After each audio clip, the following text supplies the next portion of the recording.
नमस्कार. दिव्यांग जागृती कट्टा या समूहासाठी मी विशाल गायकवाड बोलत आहे. आज या समूहावरती येण्याचं कारण म्हणजे बच्चू कडू यांनी 9 तारखेला जो काही मोर्चा काढलेला होता, या मोर्चाचं नेमकं कारण काही मला कळालेलं नाही. आणि हे जे पुण्यामधले जे नेते मंडळी आहेत प्रहारचे, की स्वतःला कार्यकर्ते किंवा फोटोमध्ये फोटोग्राफी करण्यात व्यस्त आहेत, किंवा फोटोमधून दाखवायचं की आम्ही फार मोठे पुढारी आहोत. जसं काही नॉर्मल लोकांमध्ये पुढाऱ्यांची शर्यत लागलेली आहे, तशी शर्यत जणू काही इथल्या पुढाऱ्यांची चालू झालेली आहे. बच्चू कडूंचं नेमकं आंदोलनाचं कारण मला काही समजलं नाही. बच्चू कडूंनी आंदोलन केलं कशासाठी, खर्च केला कोणासाठी आणि केला किती?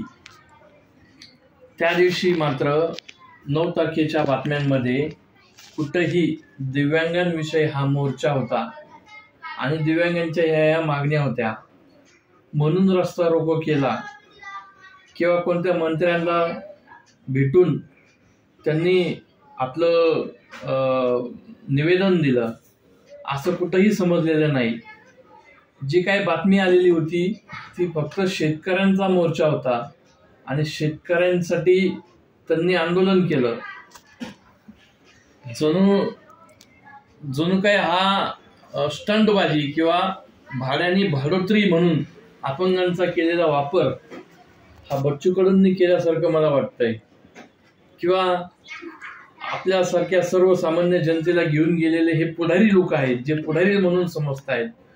प्रत्येक जिल्ह्यामध्ये जे काही पुढारी म्हणून समजले जाणारे जे काही कार्यकर्ते नेते मंडळी आहेत, यांना थोडीफार तरी जाण्याची नाही तरी मनाची अक्कल पाहिजे होती. तुम्ही नेतृत्व करायला चाललेले आहात किंवा मोर्चाला घेऊन लोक चाललेले आहात, पण नेमकं हा मोर्चा कोणासाठी आणि कशासाठी हे काही कळलं नाही. तुम्ही निवेदन दिलं असेल, अपंग आयुक्तालय अधिकारी म्हणून जो काही बसतो तो पुण्यामध्ये बसतो. मग औरंगाबाद इथे संभाजीनगर इथे मोर्चा काढण्याची काय गरज होती? ना त्या ठिकाणी कोणते मंत्री नव्हते, ना कोणी नव्हतं, ना त्यांना काही म्हणजे कोणाचं निवेदन दिलंय म्हणून असं समजलेलं नाहीये. मग भाडोत्री म्हणून अपंगांचा वापर करणे आणि अपंगांचा शारीरिक छळ करणे हा मोठा आरोप मी करतो.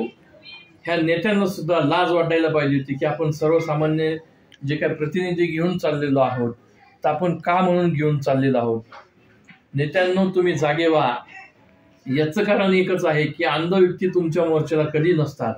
कारण का की वारंवार तुम्ही दिव्यांग म्हणून स्वतःच्याच मागण्या पुढे रिटर्न केलेल्या आहात आणि अंधांविषयी कधीही तुमचा कळवळा कधी दिसून आलेला नाही. याचं कारण मी तुम्हाला सांगतो की कोणत्याही ज्या नगरपालिकेच्या मीटिंग होतात किंवा अपंग आयुक्तालयाच्या मीटिंग होतात त्यावेळेस कोणत्याही ब्लाइंड किंवा अंध व्यक्तींच्या संस्थेचा प्रतिनिधी उपलब्ध नसतो किंवा ते अधिकारी लोक कोणत्याही प्रतिनिधींना बोलवत नाही. किंवा हे जे काही नेते मंडळी आहेत पुण्यातले, मी तर त्यांच्यावरती खास आरोप करतो की तुम्ही स्वतः कधी असं आग्रह धरत नाही की आम्ही फक्त अस्थिव्यंगच लोक ह्या मिटिंगला आहोत, मग बाकीचे कार्यकर्ते ह्या मिटिंगला का नाही किंवा तुम्ही त्यांना का बोलवत नाहीत, असं कधी तुम्ही मागणी केलेली आहे का? याच्यामुळं कधी तुम्ही आंदोलन केलं आहे का? की आमच्या मिटिंगला महानगरपालिकेच्या मिटिंग असो किंवा अन्य इतर कुठल्या जिल्हा परिषदेची मिटिंग असो, कोणत्याही प्रकारची मिटिंग असो, त्यावेळेस अंध व्यक्तींची संस्था किंवा अंध व्यक्ती कोणी ह्या तुमच्या मिटिंगला हजर असतो का? त्या टायमाला तुम्ही मागण्या पुढे रेटता आणि मागण्या रेटून आपल्या मागण्या पुढे करता, अंधांचे प्रॉब्लेम बाजूला टाकता आणि तुम्ही तुमचे प्रॉब्लेम सॉल्व्ह करता. ही तुम्हाला जणाची नाही तर मनाची लाज वाटली पाहिजे. नेत्यांनो, तुम्ही थर्ड क्लास नेते आहात, तुम्ही फालतू नेते आहात, तुम्ही लोकांचा छळ करता. हा माझा तुमच्यावरती खरोखर आरोप आहे. प्रहार संघटना म्हणजे ही कोणाची संघटना म्हणावी, आता त्याला कोणत्या प्रकारचं नाव द्यावं या गोष्टीची मला लाज वाटत आहे. आता तरी नेत्यांनो जाग व्हा आणि तुम्ही ह्याचं कारण दिलं पाहिजे. तुम्ही ह्या मोर्चाला जबाबदार आहात की एवढा मोठा जो खर्च केला, लाखो रुपयांच्या तुम्ही बसेस नेल्या, त्या बसेसचा खर्च तुम्ही कोणत्या ह्याच्यातून केला आहे? म्हणजे तुम्ही 5% निधीचा वापर ह्या फालतू गोष्टींसाठी केला. लाज वाटली पाहिजे. तुमच्या असल्या गोष्टींवरती शरम वाटते या तुमच्या मोर्चाची.